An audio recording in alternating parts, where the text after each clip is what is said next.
Hi, good evening, everyone. Let's quickly start with the topics today.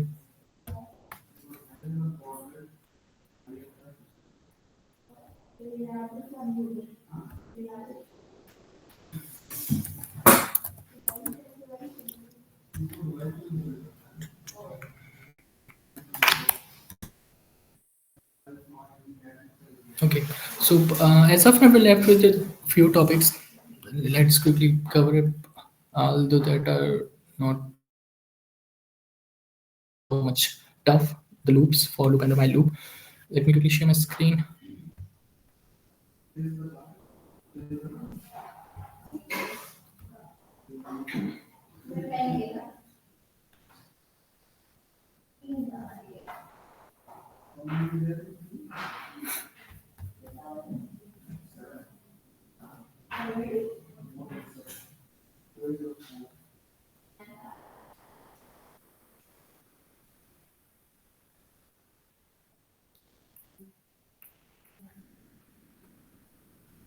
Okay. So basically, whenever we are defining the loops, for example, if we have to make some iterations, like for example, there are some printing thing or there are some conditions that we want it should be repeated again and again, then whenever we have this type of condition, we have to use the loops. And now there will be either a condition where we are aware about the thing that how many times we have to repeat the condition, or for example we call it if we are already aware about the iterations, how many times the iterations is going to happen. And the second is we're not aware about how many times the loop is going to run.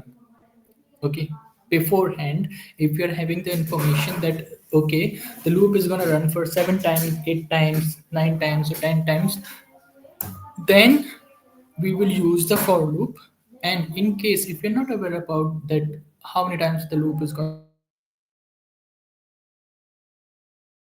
basically depends upon the condition. For example, if this condition is true, repeat it. So until unless that condition will be true, the loop will be repeating the repeating the content whatever is inside the loop. So that is our while loop. So main difference, if you're already aware about the iterations, the number of iteration, then we use for loop. If you're not aware about it beforehand, then we use while loop. Okay, let me quickly start with some examples. And now,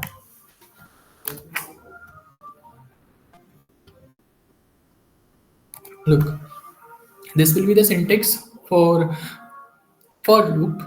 Whatever you want to write, there will be a variable in function that we have already learned in the variables.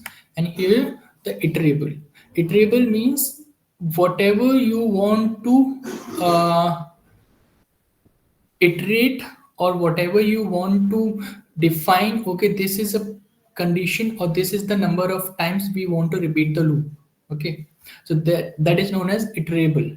Either it can be a range, either it can be a list, dictionary set, or it can also be a string. Okay, so that is our iterable. In case of while loop, it is simple: while and then the condition. Okay, this will be the syntax for the for loop, and here we have the syntax for the while loop. And now whatever is there, we can write it with the indentation. Okay, now let me again take an example.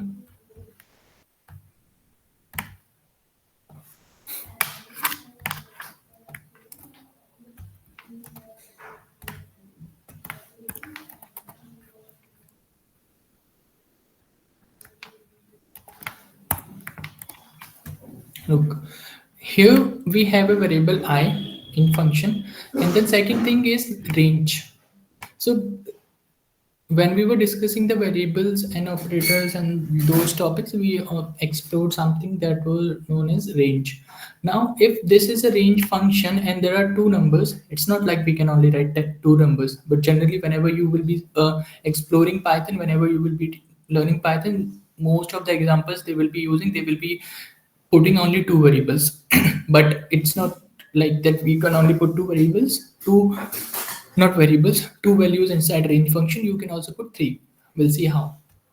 But the important thing about the range function is that how to start the numbering. For example, if it is starting from 1, then this will be printed how many times? It will be printed 5 times. It will start by, in a shorter way, if you want to remember, whatever number is written here, just divide it by this number, 6 minus 1, then it will be repeated 5 times. It will be starting by 1, 2, 3, 4, and 5. It will stop at 6. Why it will stop at 6? Why it will not print 6? Anyone? Is there any way that we can also print 6? For example, if I am printing this right now, it is printing 1, 2, 3, 4, 5. Why it is stopping at 6?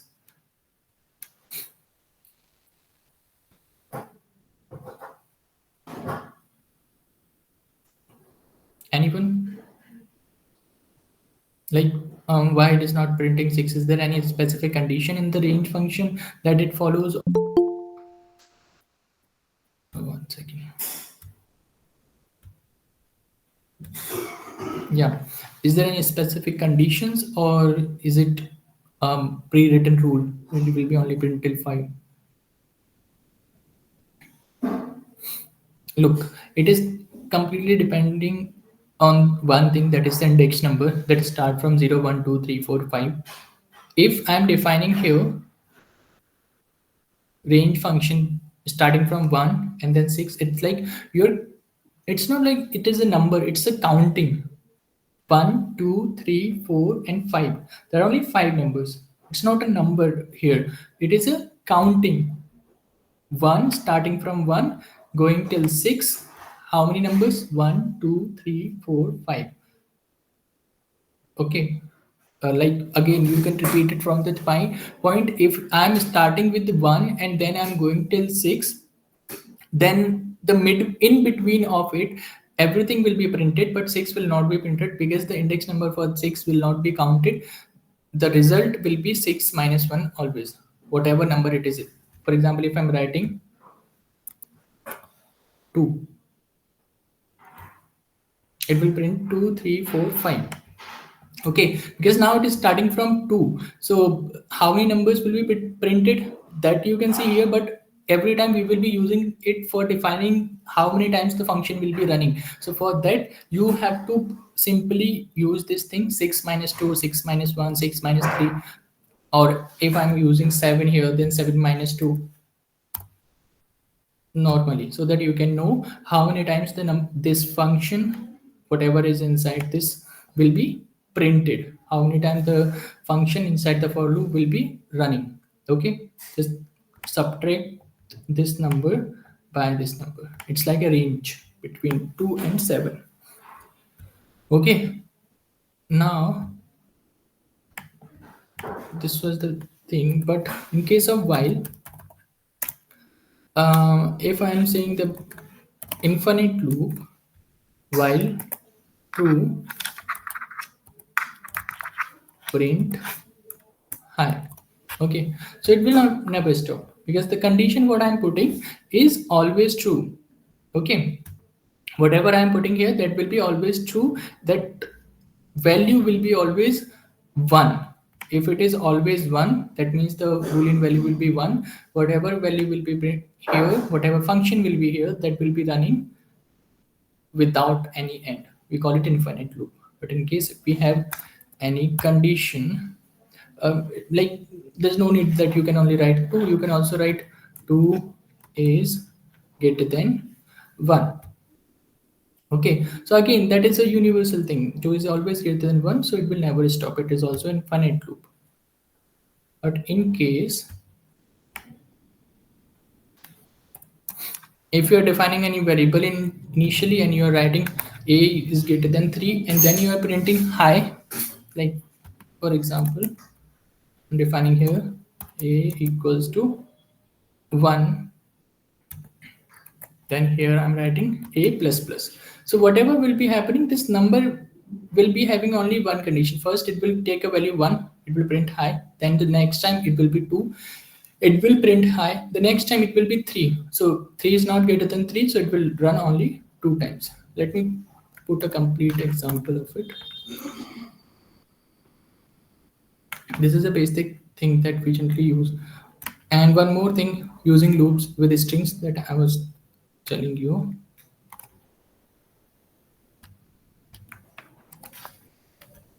If we are defining a word equals to Python, either you can define it here, it's not required that you can even put it here as well.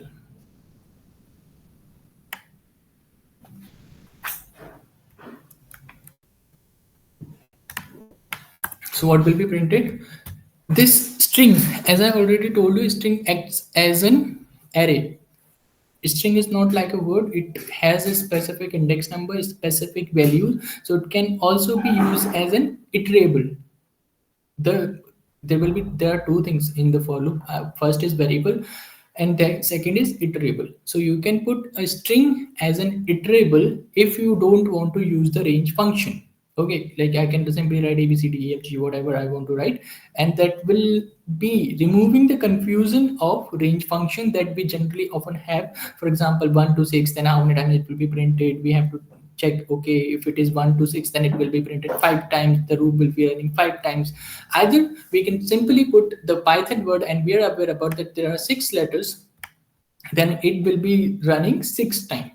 Okay, so this is known as loops and strings, for loop specifically. Okay, now another example.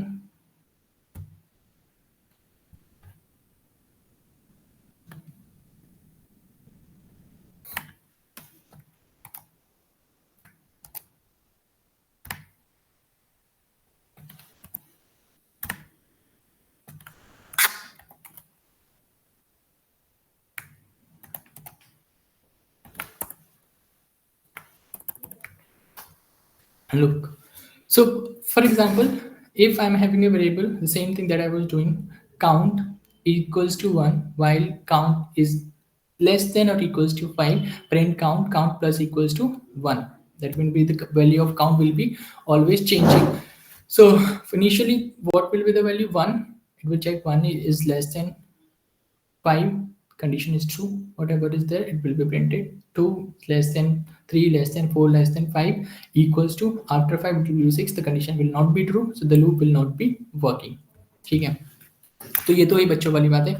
Next, coming up with some more examples that are useful in for loop and while loop.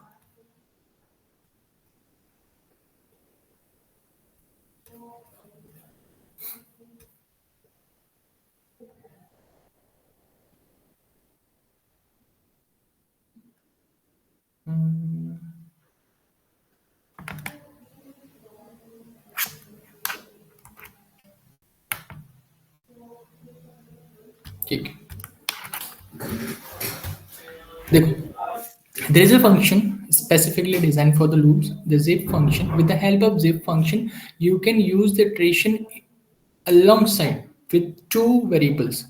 As of now, we are having the set here, that sorry list here, that Alice, Bob, and Charlie 85, 1995, and I'm having two variables here, name, score. Instead of variable, single variable, I'm using two variables, and the iterable that I'm using, the iterable is with the help of zip function. जब भी हमें कोई एक variable के साथ कुछ भी करना होता है, then either we are using the range function or we are using the string for defining how many times that loop will be iterated or how many times the loops will be running.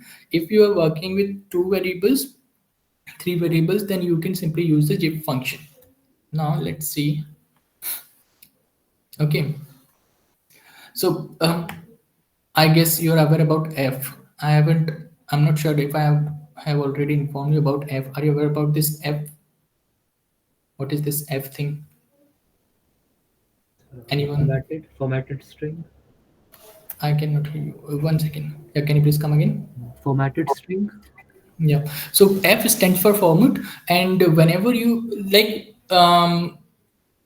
one thing is normal that I don't want to use the F initially the f was not existing. Again, I was pointing out, whenever the Python is updating, Python is giving us features again and again. So in the previous Python, previous version, like it was around Python 3.4, 3.5, there were no f. After 3.6, I guess, or 3.7, if I'm not sure about it, but yeah, around 3.6 or 3.7, the f function was introduced by the Python. It is used for formatting the things. How it formats the thing? I'm putting the name here.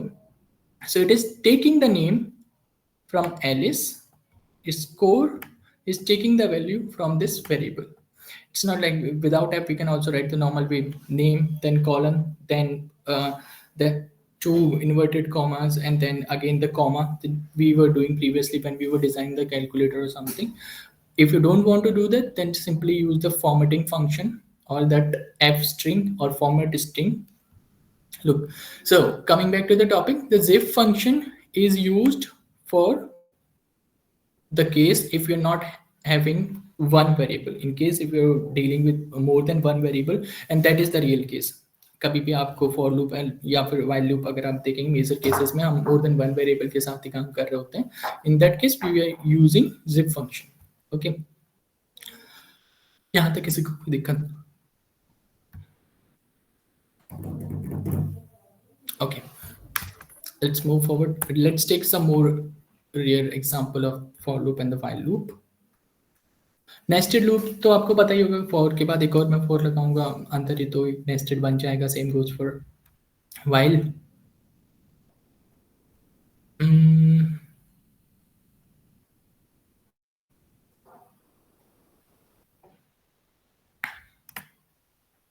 एक और function देखते हैं.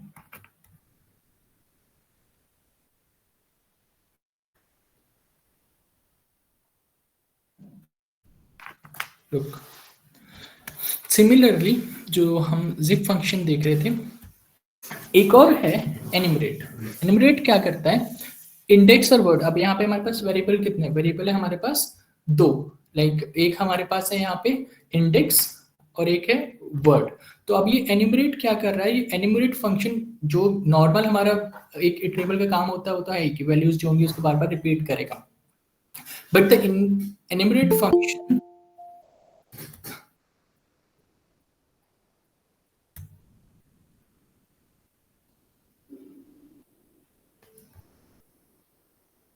sorry, yeah, but the enumerate function provides both the index and value while looping through an iterable. How? Let me run it. Index हमारा पता पड़ रहा है इसमें 0, इसका 1, इसका 2. तो इन केस अगर हमें कहीं पे चाहिए कि हम जो जिस चीज का हम वैल्यू रिपीट कर रहे हैं या फिर जिसको हम बार बार प्रिंट कर रहे हैं through a list, through a tuple और थ्रू अ डिक्शनरी, जो भी हम प्रिंट करने जा रहे हैं, अरे हाँ, जिनका इंडेक्स होता है, सबका नहीं, सेट का अगर हम देखें तो इंडेक्स नहीं है, तो वहां पे हम देखेंगे उसमें ये यूज नहीं कर सकते. But if you are talking about list, हमारे पास इंडेक्सिंग है.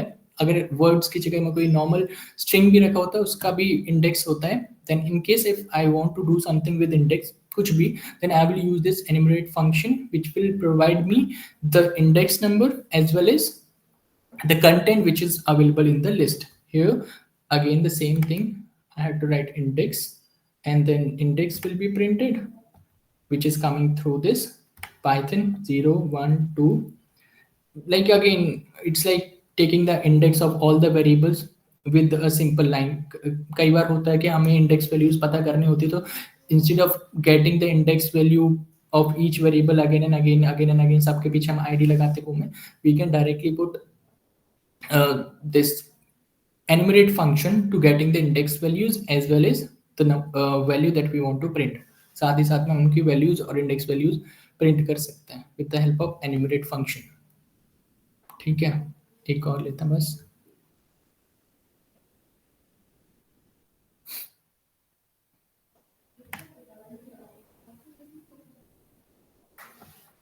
कि हम जनरली जब फॉर लूप आप वाइल लूप आप देखते हो तो कई बार हमें लगता है कि नॉर्मल फॉर कहीं दिखेगा, वाइल हमें कहीं दिखेगा, but it's not like this.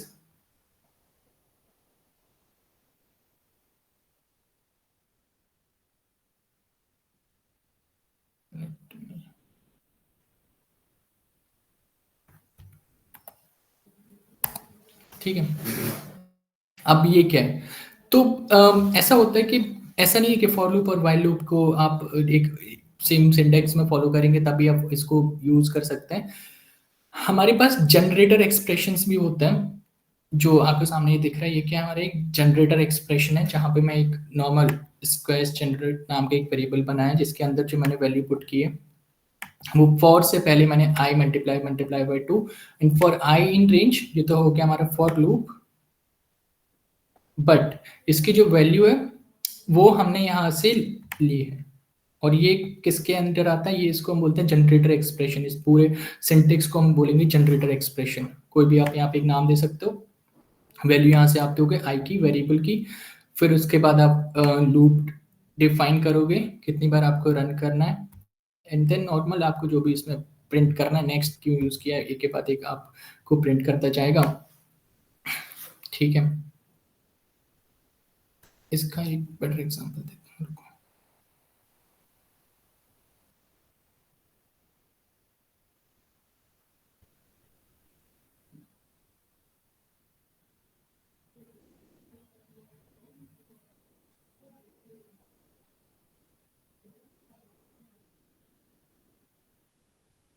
Just give me a second.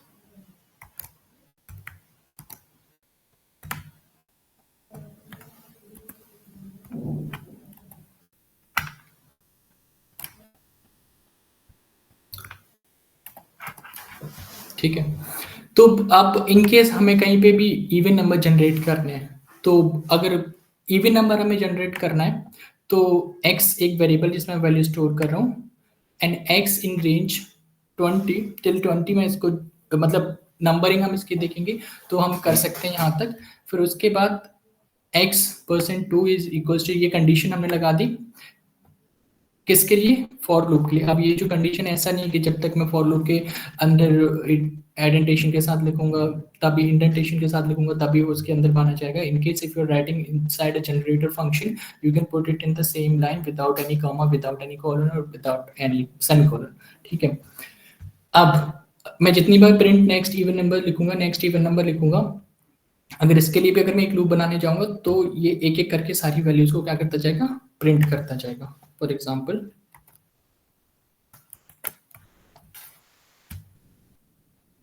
ठीक है, अगर इसको भी मैं नेक्स्ट इवन नंबर्स को भी एक लूप के अंदर लिख दूंगा तो ये बार बार 20 टाइम्स आपको रन कराओ या 30 टाइम्स रन कराओ, वो आपके हिसाब से रन करा सकते हो, और ये नंबर्स आपको जनरेट होके मिलते रहेंगे with the help of generator function, जो हम फॉर लूप के थ्रू करते हैं।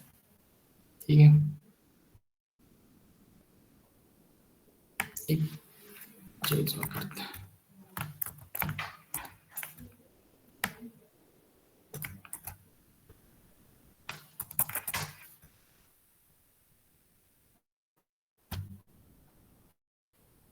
ठीक है, अब देखो लाइन 12 में एरर आया, क्यों आया? एनीवन? Because ऐसे 20 is रेंज not 20 है तो 18 तक ही आएगा ना, मतलब 19 तक, बट 19 और है। सिंपल। ठीक है, तो यहाँ पे हमें डिपेंड करता है कि अगर आपको कहीं पे फंक्शन के थ्रू भी कर सकते हैं, इफ एल्स के थ्रू भी कर सकते हैं। मैंने एक बेसिक एग्जांपल ये जनरेट करने का, कई बार हमें जो जनरेट करना पड़ता है तो हम जनरेटर फंक्शन का यूज कर लेते हैं। तो अगर आपको यहाँ ज़्यादा जनरेट करना है तो 20 के बाद की वैल्यू आप रख दीजिए, 40 रख दीजिए, 60 रख दीजिए, जो भी रख दीजिए। तो ये क्या करेगा? वैल्यूज ये हमने यहाँ पे डिफाइन किया कि लूप को कितनी बार रन कर रहे हैं, यहाँ पे हमने कंडीशन डिफाइन कर दी, ये हमारा वेरिएबल हो गया, और ये सारा कुछ किसके अंदर है? Just like a function, just like a function. Without function मैं यहाँ पे सारा कुछ कर रहा हूँ। आप देख रहे हो कि मैं कोई भी फंक्शन डिफाइन करने नहीं जा रहा हूँ, मैं यहाँ पे already pre defined generator function जो पाइथन का फीचर है मैं उसको यूज कर रहा हूँ, and with the help of the generator function I am generating the even numbers. तो कई बार हमारे पास ना ऐसे क्वेश्चंस आते हैं कि without even using the function how can you generate a even number, how can you like आप function को तो कॉल करते ही हैं, क्योंकि अगर यहाँ पे देखोगे तो मैं कॉल भी कर रहा हूँ next even numbers, even numbers, even numbers, इनको मैं कॉल कर रहा हूँ। ऐसा नहीं है कि ये अपने आप ही जनरेट करके रख रहा है। अगर मैं यहाँ पे ये हटा दूंगा तो बस कुछ हमारे पास प्रिंट होके नहीं आएगा। जनरली होता क्या है कि हमें अगर कहीं पे भी इवन नंबर या ऑड नंबर जनरेट करना होता है तो आप अगेन फॉर लूप का यूज करके नॉर्मली भी आप प्रिंट कर सकते हो, बट उस पर आपका कंट्रोल नहीं होता। Whenever you want a control, whenever you want the generation, when the times that you want to generate it, for example कि अगर मुझे 2 बार ही करना है मैं 2 बार ही करूंगा, 4 नंबर जनरेट करने हैं 4 कर लूंगा, 5 करना है 5 कर लूंगा। ऐसा नहीं है कि बस ये कंडीशन लगा दी फिर वो कितनी बार भी होता चला जा रहा है। तब हमें ये जनरेटर फंक्शंस का यूज करना होता है। ठीक है ना, कुछ व्हाइल लूप के भी ले लेते हैं।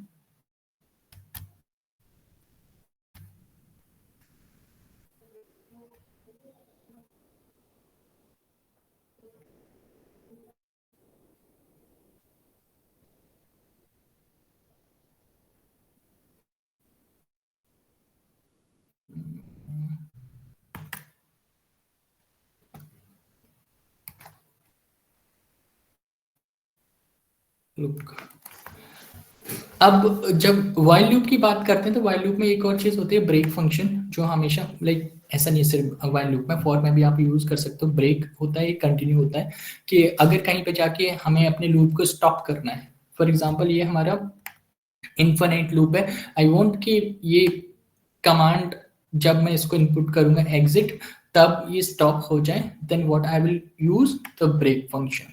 ठीक है कि लेट्स से जब भी मतलब ऐसा कुछ नहीं यहाँ पे तो लिख रहा हूँ, पर इनकेस अगर आपको कहीं पे लिखना है कि आप इटरेशन कहीं पे जा रहे हो, इटरेशन के बाद अगर मान लो same thing that we were doing,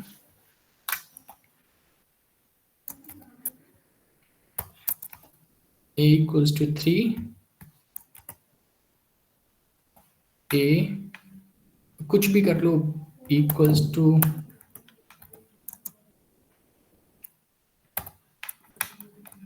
a+3, and next यहाँ पे मैं a+3 प्रिंट करता जाऊंगा और मैं यहाँ पे कंडीशन लगा दूंगा कि if a is equals to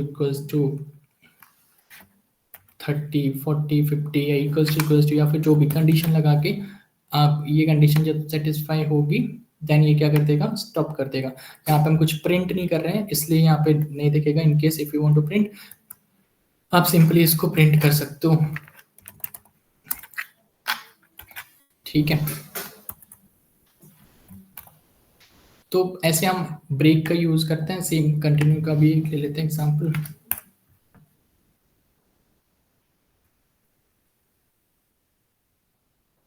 continue से पहले एक डिक्शनरी का भी एग्जांपल लेते हैं।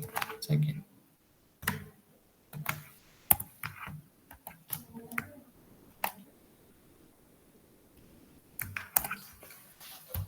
लुक, अब ये हमारे पास क्या है, एक डिक्शनरी है।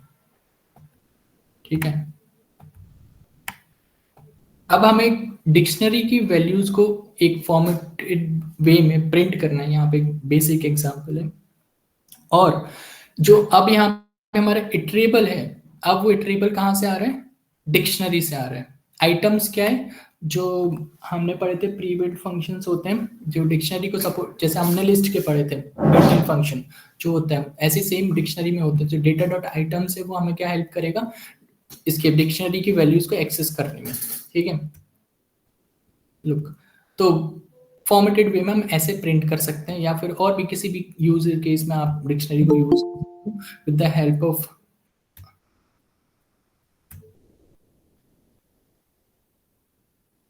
yes with the help of this data dot items आप डिक्शनरी के वैल्यूज को एक्सेस कर सकते हो, but with the help of की एंड वैल्यू। जो यहाँ पे आप एक और चीज देखोगे कि की और वैल्यू की वजह यहाँ पे कुछ भी लिख सकते हैं, दो वेरिएबल्स ये नॉर्मल, ऐसा नहीं है कि की और वैल्यू डिफाइन करना है। कोई भी वेरिएबल है वो एक्सेस कहाँ से करेंगे वैल्यू, यहाँ से करेंगे। First will be considered as key, second will be considered as value, whatever you want to print. X और वाई लिखोगे तो तब भी चलेगा, ठीक है। अब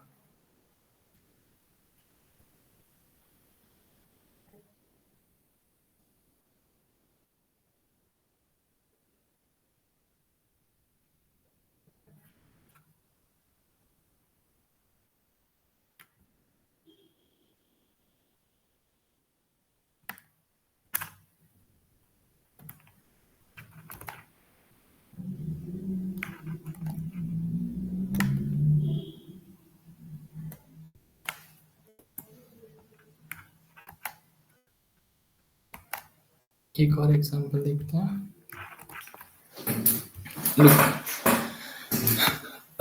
how do we integrate function with the loops and the conditions, तीनों का एक साथ। जब भी हम रिटर्न वैल्यू का यूज कर रहे होते हैं, इन केस हमारे पास एक हमने यहाँ पे फंक्शन डिफाइन किया फाइंड इवन नंबर्स वाला, जो हमने लाइक अभी जनरेट कर रहे थे। ऐसे यहाँ पर अगर हम इवन नंबर फाइंड करना है तब कैसे करते हैं, पहले इसको रन कर देते हैं।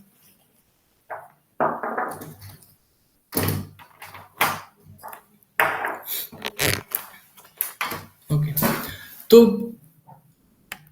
नम वेरिएबल नंबर्स इटरेबल हो गया, बट अब यहाँ पे आप देख रहे होगे कि कैन समवन एक्सप्लेन कि जो नंबर्स हमने यहाँ पे लिखा है ये इटरेबल है, बट इसकी वैल्यू कहाँ से पता पड़ रही है, ये कैसे पता पड़ रहा है कि कितनी बार हमें फॉर लूप को रन करना है, क्या पता पड़ रहा है?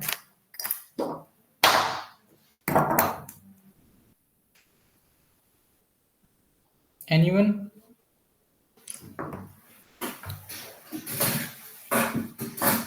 ये हमारे पास एक एग्जांपल है, नम हमारा हो गया वेरिएबल और नंबर से हमारा इटरेबल।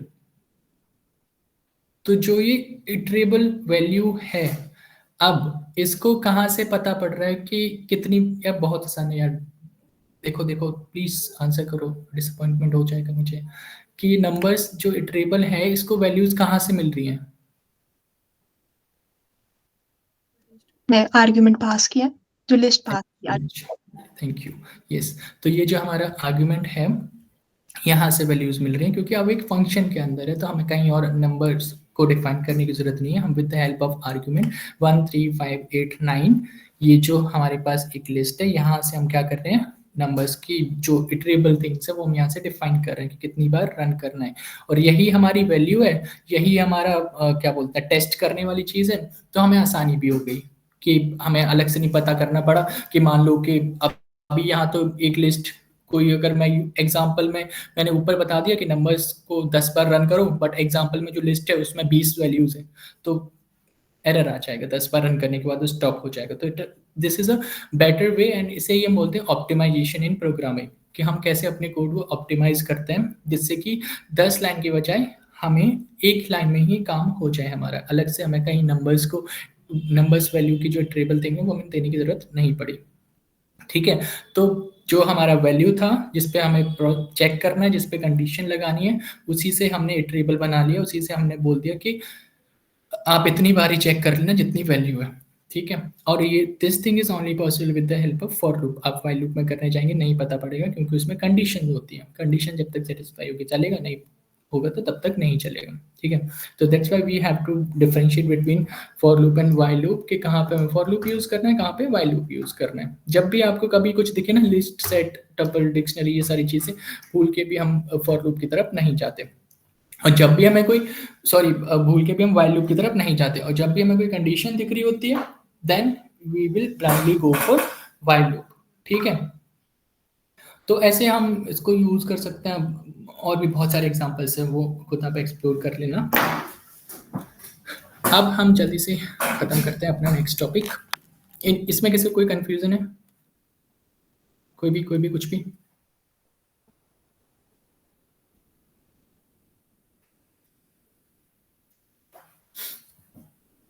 एनीवन?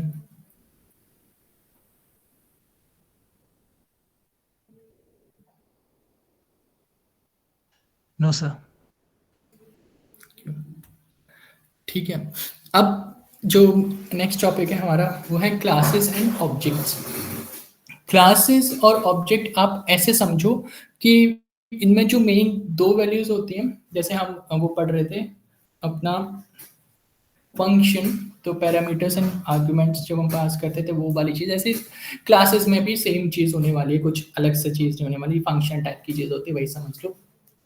क्लासेस में ना दो चीज़ होती हैं, एक होता है एट्रीब्यूट, दूसरा होता है मेथड। ठीक है, दो हम वर्डिंग यूज करते हैं कि आप ऐसे समझो क्लास बनाने के लिए आपको दो चीज़ों की जरूरत पड़ती है, एक जहां पे आप डिफाइन कर रहे होते हैं एट्रीब्यूट को यानी कि डेटा को, दूसरा आप डिफाइन कर रहे होते हैं मेथड को यानी कि फंक्शन को, कि करना क्या है।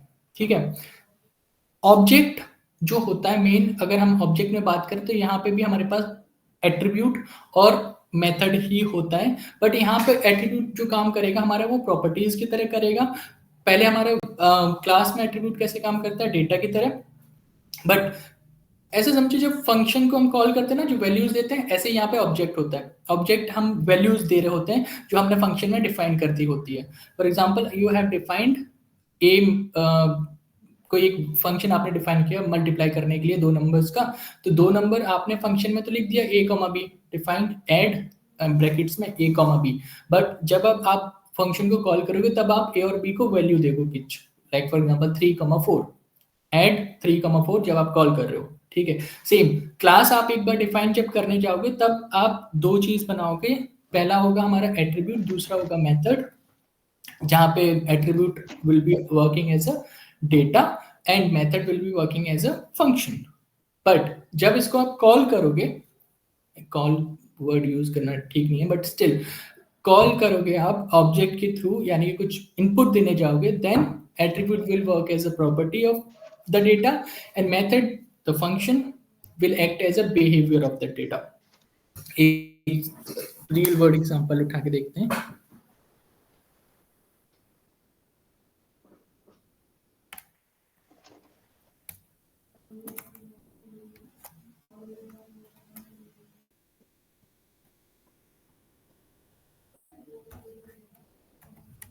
लुक, ये हमारी एक क्लास है कार, तो इसमें हमारे एट्रीब्यूट्स कौन से हैं, attribute simple variables inside a class, वो क्या है हमारे ब्रांड और कलर, दो हमारे पास एट्रीब्यूट है ब्रांड और कलर, इनकी वैल्यूज क्या है टोयोटा रेड जो भी। मेथड क्या है हमारे पास, फंक्शन इनसाइड अ क्लास, जो मैं अभी आपको बोल रहा था। अब आपके यहाँ पे जो फंक्शन है उसमें मैंने एक फंक्शन क्रिएट किया जिसकी वैल्यू मैं दे रहा हूँ सेल्फ के थ्रू। ठीक है, अब ये जो सेल्फ है फंक्शन के अंदर, तो जो सेल्फ की वैल्यू वो वेरी करेगी, बट कैसे करेगी कोई बता सकता है? ये तो नॉर्मल फंक्शन की चीज है ना, इसमें कुछ क्लास और ऑब्जेक्ट का नहीं है। आपके सामने एक एग्जांपल लिखा है, ये ड्राइव सेल्फ है, सेल्फ की वैल्यू कहाँ से आ रही होगी?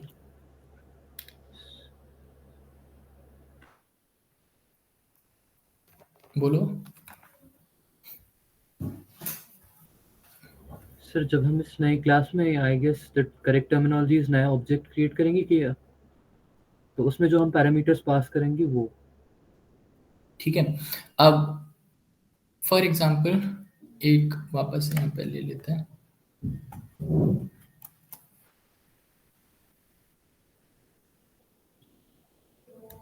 सेम चीज जो मैं अभी आपको बोल रहा था कि जब हम फंक्शन को कॉल करते हैं ना, फंक्शन को कॉल करते टाइम पे जब हम वैल्यू देते हैं वो हमें सेम यहाँ पे ऑब्जेक्ट बनाने टाइम पे देनी होती है। फॉर एग्जांपल ये रहा, एक जो माई कार वैल्यू था, मैंने एक और वापस से एक ऑब्जेक्ट क्रिएट कर रहा हूँ, ऑब्जेक्ट का नाम क्या है माई कार, और वो कौन सी क्लास के साथ एसोसिएटेड है वो आपको यहाँ पे लिखना पड़ता है, वो कौन सी क्लास है कार, जो हमने यहाँ पे बनाई हुई है। ठीक है, अब एक्सेसिंग द एट्रीब्यूट्स, एट्रीब्यूट कौन से हमारे ये वाले जो हमने ब्रांड और कलर डिफाइन किए हैं। कुछ नहीं करना, जो हमने नाम दिया है अपनी क्लास को, मतलब कार ना लिखने की बजाय मैंने यहाँ पे एक नाम दिया माई कार, डॉट लगाना है, डॉट लगाने के बाद अब आपको कौन से एट्रीब्यूट पे काम करना है। अगर आपको चाहिए कि आपने जो ब्रांड नाम का एट्रीब्यूट बनाया उससे कुछ करना है तो आप डॉट ब्रांड लिखेंगे, कलर नाम के एट्रीब्यूट पे कुछ किया तो डॉट कलर लिखेंगे, और अब आपको जो फंक्शन है क्लास के अंदर जो फंक्शन होता है उनको एक्सेस करना होता है, तो आप उस फंक्शन को जब कॉल करने जाओगे तब आप ड्राइव के थ्रू कॉल नहीं करोगे, बस एक छोटू सा डिफरेंस है, बाकी सब कुछ फंक्शन की तरह ही है। अब आप लिख रहे हो कि माई कार डॉट ड्राइव, इसका जो बेनिफिट है क्लासेस एंड ऑब्जेक्ट करके, मतलब अगर सब कुछ सेम है तो फिर चाहिए क्यों, जो फंक्शन से चल रहा था तो उसी को चलने देते, फंक्शन से जो काम चल रहा था क्लासेस और ऑब्जेक्ट का कंसेप्ट क्यों लेके आए। उसका सिर्फ एक ये रीजन है कि अब हमारी क्लास में पहले से डिफाइन है एट्रीब्यूट्स। मेन जो रीजन क्लासेस एंड ऑब्जेक्ट्स बनाने का वो होता है एट्रीब्यूट, जिन एट्रीब्यूट्स में हमने कुछ वैल्यू दे रखी है। अब जब हम फंक्शन को कॉल कर रहे होते हैं तो वो फंक्शन जब वैल्यूज पिक करेगा, वो पिक करेगा कहाँ से, एट्रीब्यूट से। एट्रीब्यूट्स क्या होते हैं, जो हम क्लास के अंदर डिफाइन करते हैं। क्लास के अंदर हमारी दो ही चीजें होती है, एक होता है एट्रीब्यूट, दूसरा होता है मेथड यानी कि फंक्शन। जब हम फंक्शन को कॉल कर रहे होते हैं तब हम ड्राइव कॉल करेंगे तो एरर आएगा, कुछ नहीं है। But my car dot drive लिखेंगे यानी कि हम पाइथन को बोल रहे हैं माई कार नाम की क्लास के अंदर एक फंक्शन है ड्राइव, उसको कॉल करो। अब ड्राइव में हमने डिफाइन कर रखा है कि भाई ये जो सेल्फ है वो सेल्फ डॉट कलर होगा, और सेल्फ क्या है हमारा, यहाँ पे सेल्फ हमारा एक्ट करेगा एज एन एट्रीब्यूट। रन करके देखते हैं, बहुत बुद्धिमान है। Toyota, the red Toyota is driving, ठीक है। ये कैसे काम कर रहा है, सिंपल, जब मैं प्रिंट कर रहा हूं माई कार डॉट ब्रांड को, यहाँ पे माई कार डॉट ब्रांड को, तो ये brand attribute equals to Toyota, तो प्रिंट क्या होगा, टोयोटा। अगर माई कार डॉट कलर लिखूंगा तो प्रिंट क्या होगा, रेड। बट ये तो ही बच्चों वाली चीज, इसका हम कभी यूज नहीं करते। जनरली जो हमारा यूज होता है वो हम डायरेक्ट फंक्शन के थ्रू ही कॉल करते हैं कि my car dot drive function है, अगर मैं इसको कॉल करूंगा तब वैल्यू कैसे डिफाइन होगी। तो एक सिंपल सी चीज होती है कि जो भी आपने एट्रीब्यूट लिखा है उसको डॉट करके लिख दीजिए, और ब्रांड लिखा है उसको भी डॉट करके लिख दीजिए। अब जो ये वैल्यू पुट करेगा वो यहाँ से उठा लेगा और यहाँ पे प्रिंट करके रख देगा। असाइनमेंट आप लोगों के लिए ये है कि आप रन टाइम में अगर मैं यहाँ पे माई कार डॉट ड्राइव में कोई वैल्यू अपने आप से पुट करना चाह रहा हूँ, like for example during call मैं कुछ आर्गुमेंट्स यहाँ देना चाह रहा हूँ, तब आप कैसे करेंगे।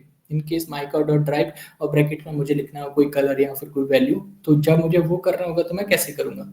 If you want you can take a screenshot of this code, but same code में अगर मैं रन टाइम पे कुछ वैल्यूज देना चाहूँ इस फंक्शन को, ड्राइव फंक्शन को क्लास बनाने के बाद, तो वो कैसे करेंगे वो एक बार आपको ट्राई करना है, क्योंकि यहाँ तो हमने सेल्फ करके लिख दिया था, ठीक है।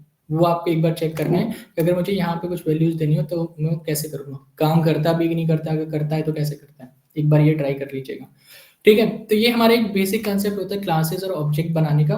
मेन जो रीजन होता है क्लासेस का वो होता है कि जो प्री डिफाइंड क्लासेस होती है हमारी, वो या तो फिर प्री डिफाइंड भी क्लासेस होते हैं वो आप यूज कर लो, वरना जो आप खुद से अपनी कोई क्लास बनाना चाह रहे हो, स्पेसिफाई करना चाह रहे हो, अगेन फंक्शन और क्लास में ज़्यादा डिफरेंस नहीं है, बस एक एट्रीब्यूट वाला प्लस पॉइंट हमारे पास आ जाता है कि फंक्शन में आपको अलग से डिफाइन करने पड़ते हैं, बट क्लास के अंदर खुद के पर्सनल एट्रीब्यूट्स होते हैं जहाँ से वो वैल्यूज पिक कर लेता है।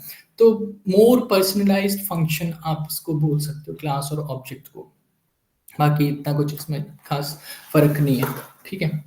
मोर पर्सनलाइज्ड फंक्शन, ये मुझे एक बेटर वर्ड लगता है इसको डिफाइन करने के लिए, ठीक। नेक्स्ट,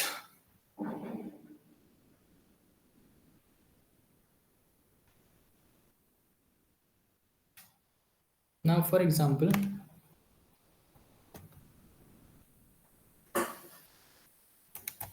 एक और एग्जांपल लेते हैं।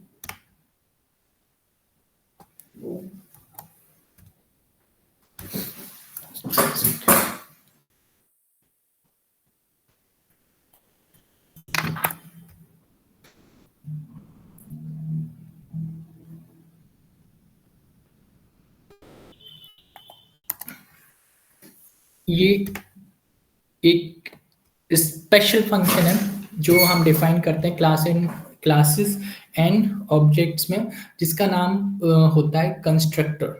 जो इनिट आपके सामने है, इसको हम बोलते हैं कंस्ट्रक्टर।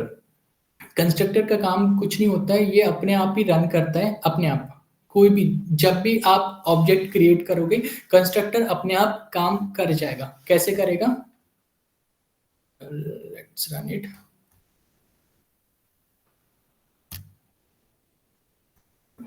ठीक है। फॉर एग्जाम्पल जो हमारी क्लास है वो कार है।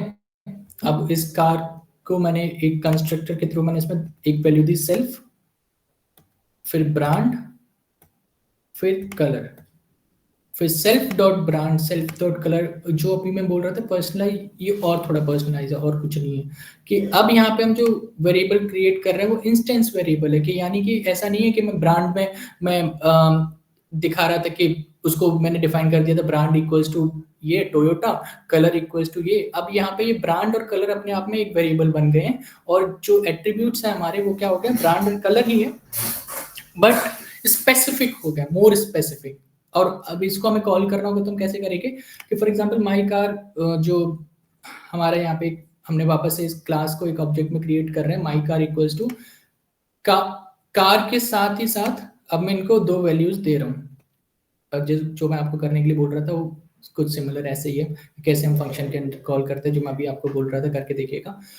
तो ऐसे करके हम टोयोटा और रेड हमने अब क्या की, रन टाइम पे हम इसको वैल्यू दे रहे हैं टोयोटा और रेड, वो कहाँ पे जाएंगे, ब्रांड पे और कलर पे। रन टाइम पे वैल्यू दी। अब प्रिंट माइका डॉट ब्रांड में क्या प्रिंट हो जाएगा, टोयोटा, कलर में रेड। और जब इस फंक्शन को कॉल करूंगा तो ये फंक्शन कॉल होते से ही ये चेक करेगा कि अब इसको ये नहीं है कि इसको इग्नोर कर देगा, लाइन 10 को इग्नोर करेगा। लाइन 10 को इग्नोर हम नहीं कर सकते, क्योंकि अगर लाइन 10 को इग्नोर कर दिया तो फिर यहाँ पे कोई वैल्यू जाएगी नहीं। तो whenever I am defining the object with pre defined values, जो हम देते हैं आर्ग्यूमेंट्स हम जो पास करते हैं, वो ऐसे डायरेक्टली हम कर सकते हैं with the help of classes and object. Same काम फंक्शन के थ्रू जो भी हम कर रहे हैं, but more specialised, more personalised thing आप इसको बोल सकते हो, जो हमें फंक्शन में अवेलेबल नहीं होता। फंक्शनल में अपने आप इंस्टेंस वेरिएबल ही क्रिएट नहीं कर सकते, बाकी सब तो बात की बात है। ठीक है, तो ये हम इस हो गया कि हम कैसे स्पेसिफिक अगर एट्रीब्यूट बनाने हो तो उनको आप ऐसे दे सकते हो कि रन टाइम पे आप उनकी वैल्यूज देने जाओगे, तो उसके लिए आपको कुछ नहीं करना है, सेल्फ डॉट ब्रांड लिखते हैं, सेल्फ डॉट कलर लिखते हैं ना, या जो भी आप नाम दोगे उनका एट्रीब्यूट्स का वो आप रख सकते हो। ठीक है, इसमें आप क्लासेस एंड ऑब्जेक्ट के थ्रू कोई एक रियल टाइम प्रॉब्लम सॉल्व करने का आप टास्क करिए कि is there any problem that we can solve with the help of classes and object. मतलब रियल लाइफ एग्जांपल में हम उसको कहाँ यूज कर सकते हैं। ये तो हो गया नॉर्मल सा एग्जांपल कि Toyota red, my the red Toyota is driving, but real time में इसको कहाँ यूज करते हैं वो एक बार आप खुद से एक्सप्लोर करिएगा, क्योंकि जो पिछला असाइनमेंट था वो तो मैं खुद ही बता दिया। तो आप एक बार चेक करिएगा कि रियल टाइम में classes and real life examples में क्लासेस एंड ऑब्जेक्ट को हम कहाँ यूज करते हैं। ठीक है, एक दो चीज और देखते हैं।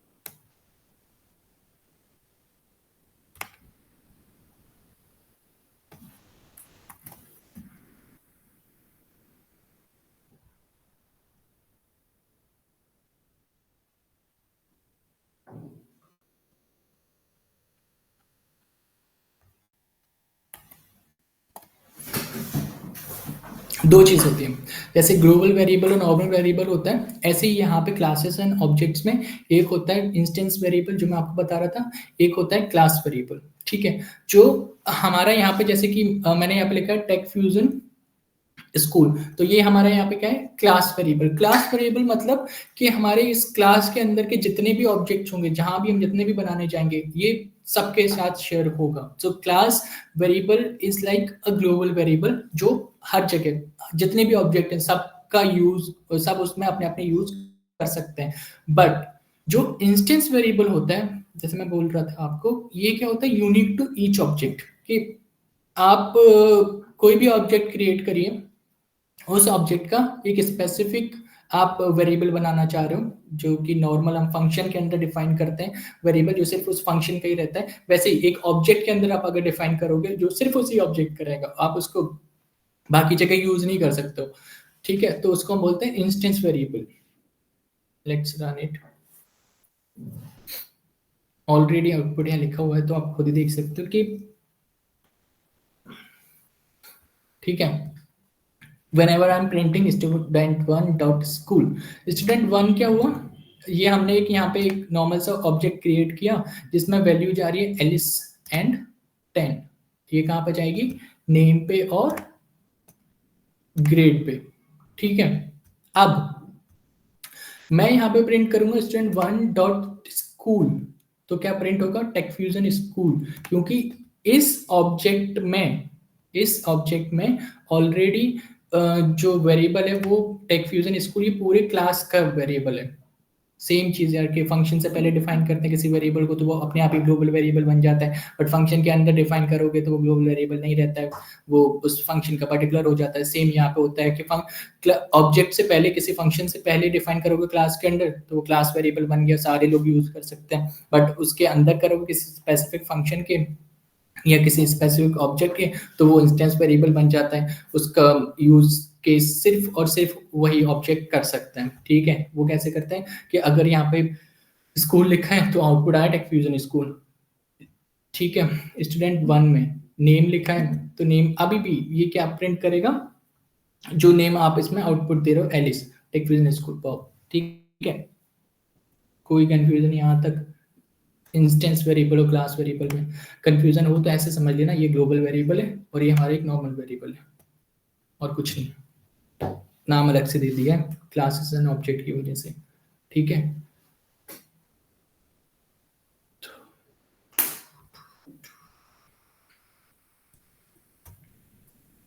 हम्म,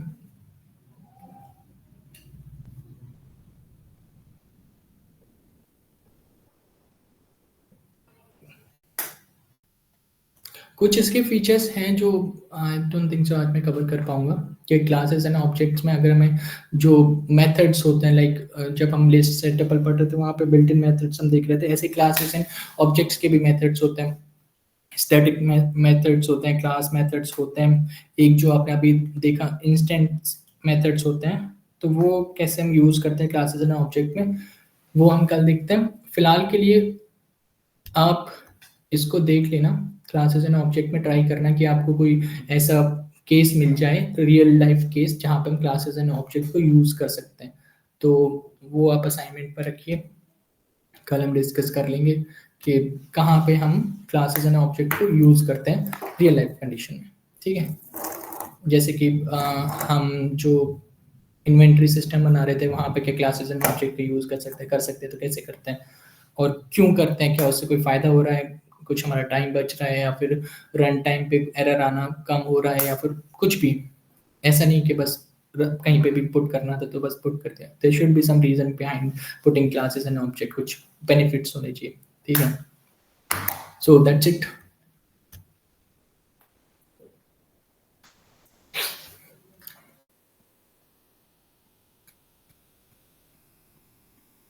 okay, so will see you in tomorrow's class.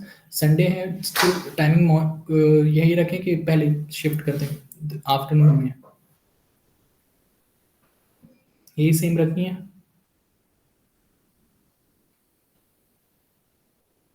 Sir afternoon में कितने बजे? हाँ बोलो, मुझे तो 2 बजे सो के उठ जाता हूँ संडे के दिन, तो सेम, ठीक है फिर सेम ही रख लेते हैं, सेम सेम सेम, ठीक है ठीक है ठीक है। कल मे भी थोड़ा हम रैपअप करेंगे तो कल क्लास एक्सटेंड हो सकती है, मैं 6:30 स्टार्ट करेंगे, ठीक है ऐसा, या फिर 6:30, या तो 6:30 स्टार्ट करेंगे या 7:30 स्टार्ट करेंगे, दो ही चीज़ होगी, आई विल इन्फॉर्म, ठीक है। Okay bye bye, will see you next class. Thank you, sir. Okay.